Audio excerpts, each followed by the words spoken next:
glavni naš zahtev jeste da ostane 6 ispitnih rokova, kao do sada što je to bila praksa, da se ne smanjuje na 5, odnosno kasnije na 4.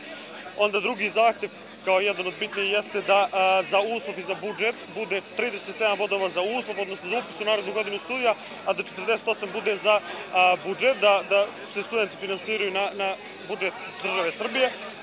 I da treći, jedan od tih glavnih uslova zahteva jeste da bude apsolventski staž za sve apsolvente, kao i do sada što je to bila praksa, da u prvoj godini nakon završene 4 godine bude besplatno studiranje, da u toj godini pružimo tim apsolventima da završe sve svoje ispite, odnosno obaveze.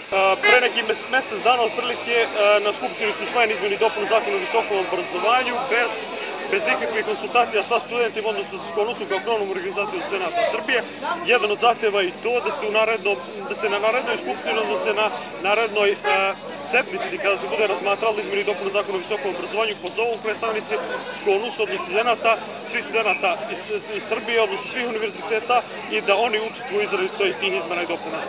Što se tiče Novog Pazara, za sada po našim planovima su svi protesti u Novom Pazaru završeni. Kao što sam malo pre rekao, 15. oktobra će biti veliki studentski protest, ukoliko se do tada ne ispune svi ovi zahtevi.